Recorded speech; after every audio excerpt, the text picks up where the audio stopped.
Hello, everyone, and welcome back to Behind the Pages with Maggie, breaking barriers one story at a time. Today, I bring to you episode 26 of our podcast, and I just have to say, this story that I'm about to read is truly one of the most inspiring and empowering ones I've ever read in my life. This is about the Librarian of Basra, a true story from Iraq, and it's obviously written and illustrated by Jeanette Winter, but it is a true story. Now, I think, of course, before we begin, a little bit of context would further help us understand what just how incredible and inspiring this woman is. So, let's begin. In the Quran, the first thing God said to Muhammad was, "Read," and this was quoted by Aliyah Muhammad Baker. Now, she is a librarian in Basra, Iraq. For 14 years, a library has been a meeting place for those who love books, until now. Now, war has come, and Aliyah fears that the library, along with the 30,000 books within it, will be destroyed forever. In a war-stricken country where civilians, especially women, have little power, this true story about a librarian's struggle to save her community's priceless collection of books reminds us all how, throughout the world, the love of literature and the respect for knowledge know no boundaries. Now, I'm so excited to begin the story with you. I think without further ado, let's get into the story.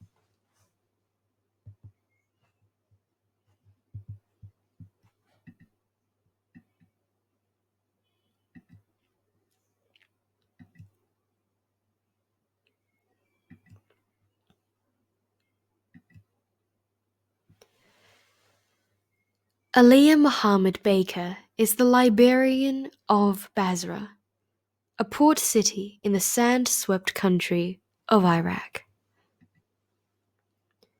Her library is a meeting place for all who love books. They discuss matters of the world and matters of the spirit.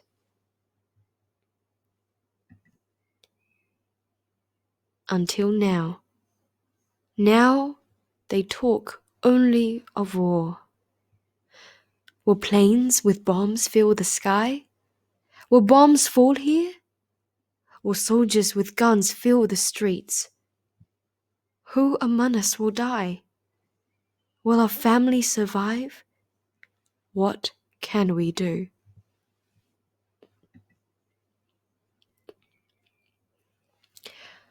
Aliyah worries that the fires of war will destroy the books, which are more precious to her than mountains of gold. The books are in every language, new books, ancient books, even a biography of Muhammad that is 700 years old. She asks the governor for permission to move them to a safer place. He refuses. So, Aliyah takes matters into her own hands. Secretly, she brings books home every night, filling her car late after work. The whispers of war grow louder. Government officers are moved into the library. Soldiers with guns wait on the roof. Aliyah waits and fears the worst. Then, rumors became reality. War reaches Basra. The city is lit with a firestorm of bombs and gunfire. Aliyah watches as library workers, government workers, and soldiers abandon the library. Only Aliyah is left to protect the books. She calls over the library wall to her friend Anas Muhammad, who owns a restaurant on the other side. Can you help me save the books? I can use these curtains to wrap them. Here are crates from my shop. Can you use these sacks? The books must be saved.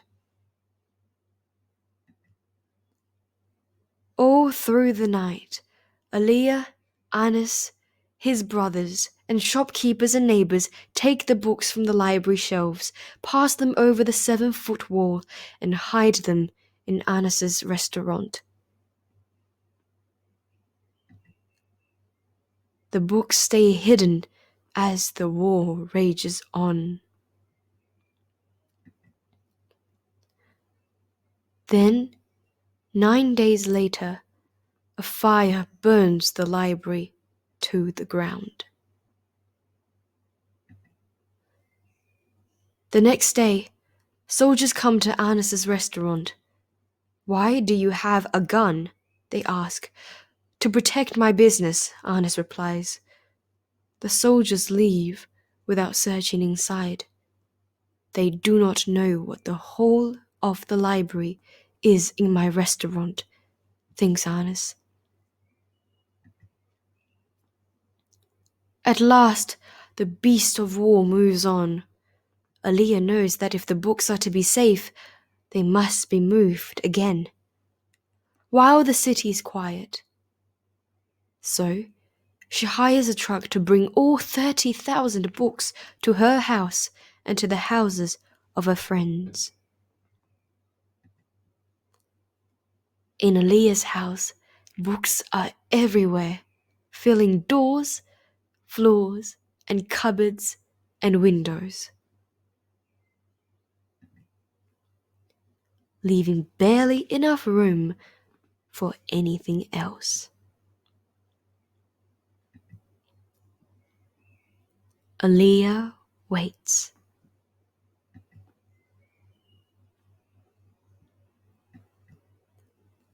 She waits for war to end. She waits and dreams of peace. She waits and dreams of a new library. But until then, the books are safe. Safe with the Librarian of Basra.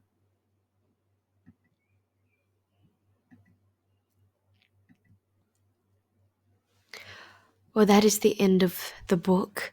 I think before we come to a conclusion, let's have a read of a note from the author herself. Now, the invasion of Iraq reached Basra on April 6th, 2003. With the help of friends and neighbors, Aliyah Muhammad Baker, chief librarian of Basra Central Library, managed to rescue 70% of the library's collection before the library burned 9 days later.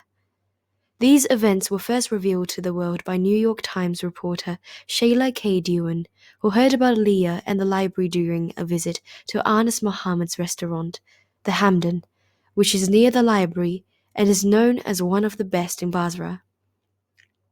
Shayla's translator said Anas had an incredible story to tell about the war, so Shayla made an appointment to talk with him. Aliyah joined the conversation and discussion, and together they went to share this amazing story. Soon after the library was destroyed, Aliyah suffered a stroke and had heart surgery. But she is healing, and despite all, she is determined to see that the library is rebuilt. Well, I really think that after reading this book, Aliyah is truly a model, someone I personally really look up to, because you see her determination and perseverance and grit in protecting the things that she loves the most. To her, language and literature is everything, and I definitely agree. They are records of civilization.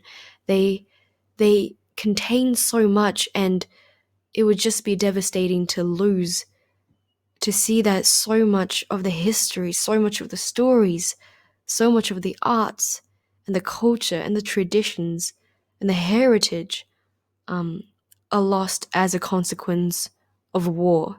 I think it is her courage and determination to protect the things she cares so much about that is truly inspiring and admirable.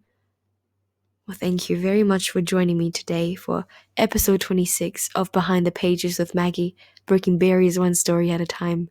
I hope to see you there for our next episode. Goodbye for now.